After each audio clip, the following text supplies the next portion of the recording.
Olá pessoal, tudo bem com vocês? Famílias, eu sou Júnior Buranello, sou psicoterapeuta, trabalho com dependência química.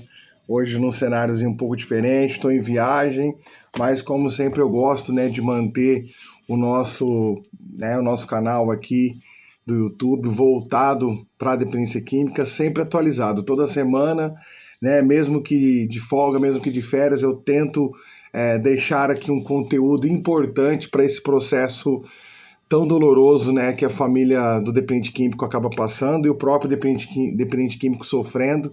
Então, antes de mais nada, eu gostaria de convidar você a ficar até o final desse vídeo.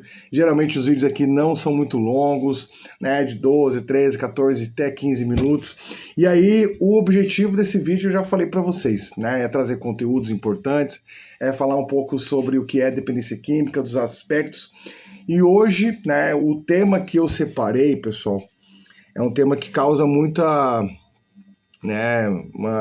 chega a ser um tema doloroso a se falar, porque eu vivi isso na pele, para quem não sabe, estou há um bom tempo em recuperação e passei por isso.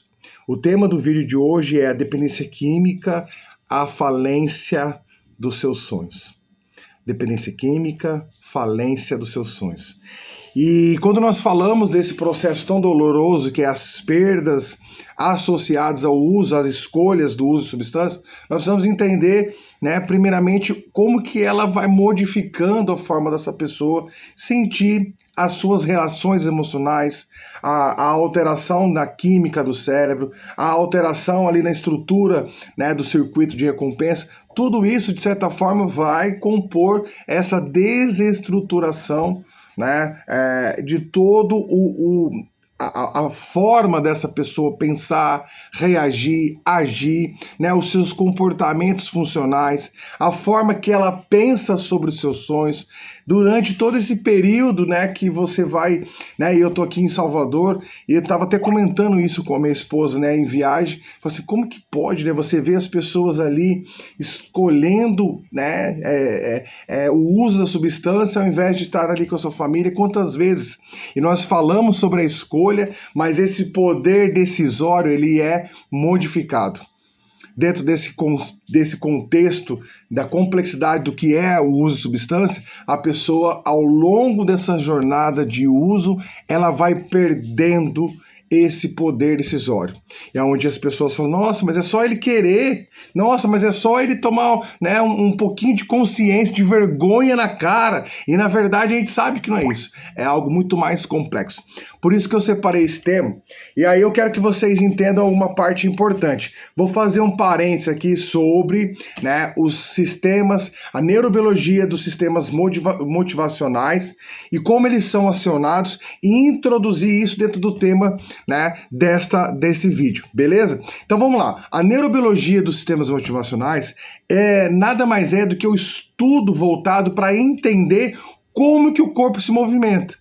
Como que as estruturas motivacionais são acionadas. E essas estruturas motivacionais, os circuitos motivacionais do cérebro, eles são acionados sempre que o cérebro percebe a necessidade de buscar algo. Ou seja, o que seria esse algo? Há necessidades a serem atendidas. Por exemplo, a segurança, sobrevivência, o prazer, que é se alimentar, fazer sexo, reprodução, realizações pessoais, evitação de sofrimento.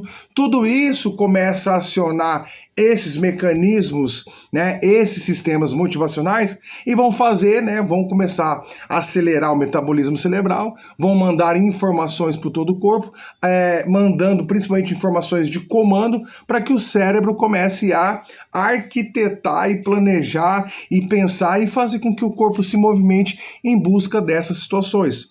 Tá? É assim que funciona praticamente, esses temas motivacionais, e eles vão gerar recompensa, toda essa recompensa no circuito de recompensa, que eu já falei, se você olhar aqui em outros vídeos, eu já falei um pouco sobre o circuito de recompensa e como ele se movimenta. Basicamente, então, a estrutura normal de um organismo, de um cérebro saudável, ele vai se movimentar dessa forma. E o que você quer dizer? Esse parênteses que você fez, Júnior, com o tema do vídeo de hoje? Simples, pessoal, é só você fazer esse contraponto. O que as drogas vão causar nesse processo todo? Elas vão desconfigurar todo esse circuito motivacional, desestruturando.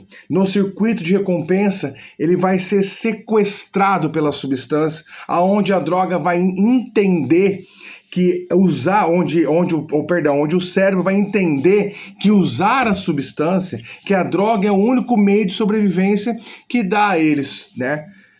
Prazer, que dá a ele evitação de sofrimento, né? Que é a dupla recompensa, ao mesmo tempo que você sente prazer, você foge do sofrimento.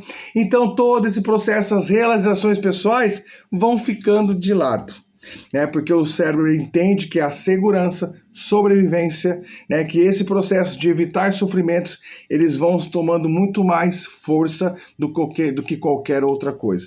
Dentro dessa desregulação do sistema motivacional e o circuito de recompensa, basicamente é isso que as drogas fazem. Então elas começam a sequestrar os sonhos. A falência dos sonhos começa dentro dessa condição, que o mecanismo que corrói a autoestima, né, tira da pessoa essa questão dela pensar o quanto que ela é capaz de realizar, ela vai perdendo esse poder de realização, perde a sua identidade, leva o indivíduo a falir os seus próprios sonhos e todos os seus projetos de vida vão ficando em segundo e terceiro plano.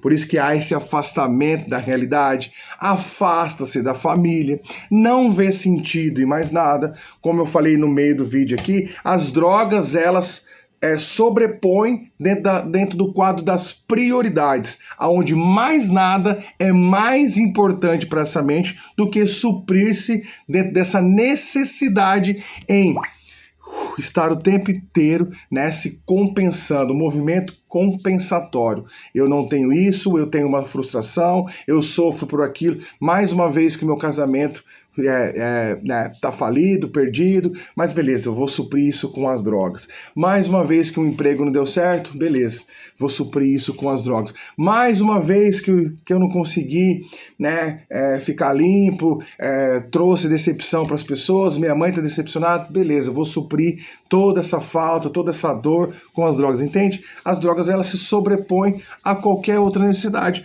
Por isso que torna-se um ciclo falido, aonde esse ser humano chega nessas condições que a gente vê, né, por todas as cidades, todas as ruas aí, né, você sempre vê uma pessoa passando com aquele olhar de derrota, com aquele olhar de perdido, sem sentido. Você olha na pessoa, se vê ela, quando você para conversar com alguém. Uma vez eu encontrei lá em Londrina isso, encontrei com um rapaz que passou, né, internado numa clínica que eu trabalhei. Ele olhou nos meus olhos: ei, Júnior, lembra de mim? Aquele olhar de esperança, como se você pudesse dar a ele algo que nem ele sabe que ele está procurando. Perdido, descompensado, e é isso que as drogas vão fazendo com essas pessoas. Esse ciclo da falência dos sonhos, ele começa pela perda da identidade, aonde a dependência substitui todos os objetos pessoais, né? O dependente, ele faz isso. Quantas vezes eu troquei meu relógio, troquei meu óculos, camiseta de marca, tênis, né? E tava falando sobre isso com a Karina, por isso que veio, né, essa ideia desse... Assim, eu não pensava tão pouco tempo atrás em viver isso aqui, de ter uma vida, de ter um trabalho digno, de cuidar da minha família, né? Os meus sonhos foram sendo devolvidos conforme a minha recuperação foi acontecendo. Mas eu já tinha falido esses sonhos. Esses sonhos, para mim, não iriam acontecer, né? Porque eu fui perdendo, substituindo a minha identidade, o meu poder de ação, de persuasão, em buscar algo novo, que fosse longe das drogas. Tudo isso já tinha se perdido pela compulsão gerada, pela obsessão gerada dentro do consumo, né, do uso de substância. Aquele comportamento, e tem um vídeo também falando disso, compulsivo, o prazer compulsivo, aonde essa compulsão é gerada dentro de vazios emocionais, de tristeza, de dores no qual o meu cérebro não quer sentir, então ele evita esses sentimentos, buscando suprir essa necessidade no uso de substância. E é onde você vai perdendo a sua identidade, perde o sentido, não tem interesse em fazer mais nada a não ser consumir a droga. Quebra de confiança e esperança. A família do dependente químico sofre, não apenas com o uso abusivo, mas sofre também com a perda de confiança, a dor de ver a esperança de melhora ser adiada por tantas e tantas recaídas. Quantas famílias que eu acompanho aqui, que eu atendo, as famílias da nossa Estrela da Manhã, nossa comunidade terapêutica em Assis, que as mães mandam mensagem para nós com aquele: Júnior, será que dessa vez vai funcionar? Quantas internações seguidas uma da outra? E aí, obviamente, que os transtornos vão aparecendo cada vez maior, que as dificuldades vão aumentando, que a família vai perdendo essa esperança, a confiança, então, nem se fala. Então, é um processo realmente. Se essa pessoa, em algum momento, ela não se encontrar e não encontrar dentro de si esse objeto de mudança, talvez vai ser difícil. Muito mais difícil, cada vez pela evolução do transtorno, porque a dependência química é um transtorno tratável, porém progressivo dentro das suas condições. Se a pessoa não parar de usar droga, ela vai continuar evoluindo. E cada vez ela vai perdendo mais e mais a consciência de mudança. Cada vez mais e mais ela fica distante dos seus sonhos. E por ficar distante dos seus sonhos, pode desenvolver quadros de depressão profunda. É onde ela não vai conseguir sair. Não estamos falando de drogas, tá percebendo? Estou falando de depressão. Quantas pessoas tiram a vida, perdem a vida porque elas não conseguem mais ver esse sentido. Então, o mecanismo de mudança, famílias. Outro dia uma mãe me perguntou: Júnior, mas você acha que eu devo internar ele? Mãe, tem outra opção? Deixar ele na rua, ou ele correr risco de perder a vida, mão de traficante, de fazer alguma loucura, cometer algum assalto, tomar um tiro da polícia? Então, esse é um mecanismo ainda hoje, viu, famílias? O que gera o maior retorno, por mais doloroso que eu sei que é, e mais difícil que eu sei que também é, esse é o meio ainda hoje mais observado, onde você observa maior índice de recuperação. Então, não desista dos seus filhos. Se ele hoje aparentemente demonstra ter desistido dos sonhos dele, seja você esse sonho de conseguir recuperar, filho, não adoeça por isso, tá? Presta atenção, mas que você possa oferecer tratamento, apoio, acolhimento a esta pessoa. E por fim, o isolamento e conflitos se tornam cada vez mais comum. A vida social desse ser humano é comprometida devido aos hábitos repetitivos e conflitos gerados do uso de abuso de substância. Ou seja, essa pessoa, ela não vê mais sentido em mais nada, é um vazio atrás do outro, ela vive isolada, ou ela tem a substância, ou os mecanismos e os sistemas motivacionais estão parados. Porque o cérebro dele só pensa quando há a intensidade, quando se intensifica os pensamentos, pensando na recompensa que há de vir, ou seja, só quando ele vai usar a substância. Para que todo esse mecanismo, mente, o corpo, comece a mudar, e obviamente dentro da espiritualidade que conduz, essa pessoa precisa se encontrar em algum momento. Eu não sei qual momento você está dentro desse processo. Família, o quanto você vem sofrendo, dependente químico, o quanto você vem sofrendo, mas para que esses sonhos, o papel dos sonhos da recuperação é muito importante. Volte a sonhar, volte a sonhar. Não desista de você. Por mais difícil que pareça, você vai ter que passar pela linha da sobrevivência. E a sobrevivência, quando nós falamos de dependente químico, é sobreviver aos gatilhos iniciais, ao craving, que nós chamamos a fissura, a necessidade intensa de consumir de novo a substância, o pensamento, a desregulação emocional. É um processo doloroso. No entanto, a recuperação da sua autoestima é extremamente importante. A cada dia que você vai evoluindo, mesmo nas dificuldades, você vai conseguindo ficar limpo, as coisas vão começando a ganhar uma amplitude diferente. Não é um processo tão simples assim, mas é o processo que realmente vai fazer você mudar. Então, nesse processo de recuperação, recuperar a sua autoestima, a sua autoconfiança, olhar para dentro de si e se encontrar igual eu fiz. Eu falei, cara, não é possível. Que eu não vou viver aqueles sonhos nessa vida. Eu quero viver tudo isso de novo.